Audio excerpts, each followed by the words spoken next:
El Ejecutivo de la Federación de Maestros Urbanos de La Paz, José Luis Álvarez, nos va a acompañar unos breves minutos. Los profesores están en vacaciones, pero ¿cómo se presenta el curso próximo? ¿Cómo evalúa la gestión educativa de este año? ¿Cómo está, profe? Sí. ¿Cómo está usted? Tome asiento, por favor. Muchas gracias. Buenas tardes. Buenas tardes. ¿Cómo evalúa la gestión educativa en la ciudad de La Paz? Entiendo que también ustedes tienen que ver con La Paz, el Alto es aparte. No, es a nivel departamental. Es a nivel departamental, a nivel urbano. Sí. Cuéntenos un poco cuál es la evaluación de las maestras y maestros paseñas y paseños de la gestión educativa del 2011. Y buenas tardes. Buenas tardes, Invisible. En primer lugar, si fuésemos superficiales, repetiríamos lo que dice el ministro. Se han cumplido los 200 días hábiles del calendario escolar. En la mayoría de los establecimientos se ha llegado por lo menos a un 90% en cuanto al avance de los contenidos. Pero no por los días, no por la cantidad de temas avanzados, sino fundamentalmente por los resultados que se han obtenido a fin de gestión, podemos asegurar que la calidad educativa se ha ido profundizando en la medida en que la crisis económica se ha ido agravando y ha ido afectando seriamente a la familia boliviana y por ende al rendimiento de los estudiantes, porque las condiciones de vida en las que se están desarrollando nuestros estudiantes es lamentablemente aguda y grave, pero además se ha eliminado todo lo que se llama atención con referencia de la familia, de los padres de familia, el seguimiento y el apoyo que tienen que seguir a los estudiantes correspondientes, porque papá y mamá lamentablemente tienen que trabajar desde tempranas horas hasta que cierre el día y lleguen a altas noches de la noche. Pero también la escuela sigue siendo, igual que en la escuela, en la universidad y en los estudios superiores, una escuela repetitiva, memorística, que el estudiante termina olvidándose ni bien ha pasado la promoción o la graduación de bachiller. ¿Por qué tan negativo, José Luis? No soy negativo o invisible, soy realista. Cuando vemos, yo como maestro, nos empeñamos en que los estudiantes adquieran conocimientos de verdad. Lamentablemente la realidad obliga a que nuestra actividad escolar esté alejada de la realidad, aprendan matemática sin ver cómo se utiliza cotidianamente eso. Repitan lo que se llama la tabla de valencias, el cloro, el oro, etcétera, pero nunca ve cómo se utiliza ni qué color tienen estos metales. Esa es la realidad que tenemos, padre.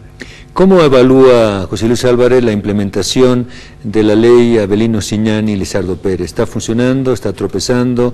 ¿Cómo se va a coadyuvar para que eso camine? ¿Cómo lo ve usted, José Luis? Es una reforma que está condenada al fracaso. Porque, ¿así de sencillo? Sí, porque parte de posiciones totalmente subjetivas, padre. En primer lugar, nos plantean de una educación comunitaria. ¿Cuánto no quisiéramos que la escuela forme a ciudadanos que piensen primero en el bienestar de los demás, que piensen primero en el bienestar de la comunidad y en última instancia vean en su bienestar individual? Eso nos plantea la Avelino Siñani. Lamentablemente vivimos en una sociedad donde se produce en forma totalmente basada en la propiedad privada, donde cada uno de los ciudadanos está arañando el pan del día, está peleando para llevar el pan a su casa y viendo la forma de sobrevivir. En estas condiciones de desigualdad económica, de desigualdad social, es imposible que tengamos una mentalidad comunitaria cuando estamos peleando por el pan. Nos habla de una educación intracultural e intercultural, que nos dice que para llegar a una educación científica, primero tenemos que apoyarnos en los saberes y conocimientos de los pueblos originarios. Como bien dice la palabra, saberes son conocimientos precientíficos, intuitivos, prelógicos. Y si queremos tener una educación científica, necesariamente debiéramos aspirar a tener como base fundamentalmente el conocimiento universal. Por más que el maestro sea licenciado magíster invisible, si ese es el objetivo de la ley Avelino Siñani y Lizardo Pérez, está condenada a fracasar. Le doy un ejemplo. Cuando, por ejemplo, hablamos de matemáticas y números enteros o reales, nos plantean que estos conocimientos tenemos que partir revisando los ancestros en el Abya Yala. con todo el respeto que tienen nuestros pueblos originarios, el sistema Tahuantinsuyo no ha llegado a lo que es la definición de número real, apenas estaba llegando a estructurar un sistema de numeración a través de los quipus. Entonces querer apoyar el conocimiento en base a los saberes de nuestros pueblos originarios es directamente ¿Qué es lo que falla, retroceder. José Luis? ¿Qué es lo que falla, profesor Álvarez? ¿Falla la teoría? ¿Falla el indigenismo? ¿Hay demasiada demagogia? ¿Se miente mucho? ¿Hay mucha ignorancia? Porque lo que está diciendo usted al invisible parece muy profundo, muy serio. Eso es la concepción que tiene el posmodernismo, que es la base filosófica del MAS y del Avelino Signani. ¿Posmodernismo? Sí. A ver, ¿qué es el posmodernismo? El posmodernismo nos dice, en primer lugar, que cuando invade una nación a otra, primero lo somete económicamente, luego lo somete políticamente, socialmente y culturalmente.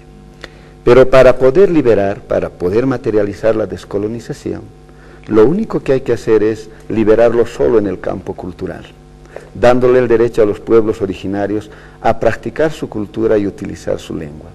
Para el posmodernismo, el conocimiento fundamentalmente es un juego arbitrario de lenguaje. Nos dice en sí que el lenguaje, el habla, es el que construye la realidad objetiva. Y en esa medida nos plantea que en esta sociedad desigual, en vez que los pueblos originarios peleen por su liberación, lo que tienen que hacer es buscar ser incluidos en el sistema que les oprimen. Nos dicen que no hay desigualdad económica y cultural, económica y social, solo hay desigualdad cultural. Y por ello nos plantean que la base para cambiar a la sociedad es fundamentalmente recuperar estos saberes y conocimientos de los pueblos que supuestamente están oprimidos solo en el campo cultural y no en el campo. De esa concepción política emerge su concepción en el campo de la teoría pedagógica. No hay que olvidar que toda teoría pedagógica parte del criterio de cómo está nuestra sociedad, qué tipo de hombre se busca formar y qué tipo de sociedad se aspira. En esa medida, lo único que hace el Avelino Signani es reflejar en sus principios, en sus fundamentos y obviamente en el currículum, el fundamento filosófico e ideológico que tiene el Avelino. O sea, quiere decir que, según lo que dice José Luis Álvarez, ejecutivo de la Federación de Maestros Urbanos de La Paz a nivel del departamento, es que el imperialismo sigue oprimiendo a nuestro país. Sí. Y eso quiere hacer creer que no es así el posmodernismo y el MAS. Por eso, Invisible, cuando se ha elaborado la nueva Constitución, cuando en ella se reconoce a las nacionalidades originarias, cuando en ella se les da el derecho a que puedan hablar su lenguaje, su lengua materna, nos dicen que ya habrían transformado lo que es la República de Bolivia, porque se ha cambiado el nombre, porque para ellos la palabra, el lenguaje, cambia la realidad objetiva. Y en esa medida el posmodernismo es una corriente del propio imperialismo para frenar un poco esa rebelión que había de los pueblos originarios buscando su autodeterminación. ¿El gobierno, Palacio de Gobierno, son conscientes de lo que usted está diciendo, o es que no están de acuerdo, o el vicepresidente del Estado, que es tan leído, pues es parte de esa acción, o no conoce, o está en desacuerdo? ¿Qué dice usted? Nosotros ratificamos que en todo lo que plantea el MAS, y cuyo vocero, entre comillas, teórico es el vicepresidente, ratifica esta concepción. Cuando nos plantea, por ejemplo, una sociedad donde en forma totalmente complementaria y recíproca pueden coexistir diferentes formas de producción y de propiedad. Puede coexistir la forma de propiedad comunal, la forma de propiedad privada pequeña y la gran propiedad. Y nos dicen que viven armónicamente, eso lo dice el vicepresidente. Pero la realidad muestra que no es así. La pelea brutal que hemos tenido entre los compañeros del TIPNIS, con los compañeros cocaleros, forman como la forma de propiedad privada, en forma natural, por ser pequeña y por mejorar sus ingresos, buscan destruir la propiedad comunal para agrandar su parcela. Como la gran propiedad privada expresada en las transnacionales, para poder saquear los recursos que se tiene el TIPNIS, necesariamente busca la destrucción de la propiedad comunal. Esa teoría que plantea el vicepresidente es destrozada y aplastada en la realidad. Y en Bolivia también hemos visto cómo la forma de producción cooperativista en forma natural choca con la forma de producción estatal, cuando el 2007 chocan brutalmente los compañeros mineros, Pozzoconi, defendiendo todo lo que es Huanuni, con los compañeros cooperativistas que son productores fundamentalmente individuales o grandes accionistas. Esa es la realidad que demuestra que todo lo que afirma el vicepresidente Álvaro García Linera, la realidad termina totalmente desmintiéndolo. Por eso estas bases fundamentales, que son el sustento del Avelino Cignani, son subjetivas. Por eso esa ley está condenada a fracasar, y por ello los maestros deslindamos responsabilidades de ese fracaso. José Luis Álvarez, secretario ejecutivo de la Federación de Maestros Urbanos del Departamento de La Paz. Siempre que el Invisible entrevista y aprende del profesor Álvarez, queda muy impactado, y le digo, profesor, con toda transparencia y humildad, que cada vez quedo más pequeñito, porque en la evaluación teórica que hace el profesor Álvarez, con elementos, con metodología, con procedimiento, y quiero destacar algo que al Invisible parece muy importante.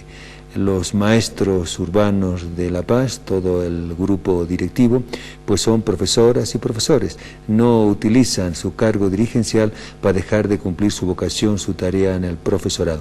Profe, felicidades, feliz Navidad a usted, a su familia y a todas las maestras y maestros urbanos del Departamento de La Paz, con el cariño y el respeto que se han ganado por tantas décadas. No solo del Invisible, que no es nadie, sino de miles de exalumnas y exalumnos que lo recuerdan, estoy seguro, con mucho cariño. Se despedía, buenas tardes.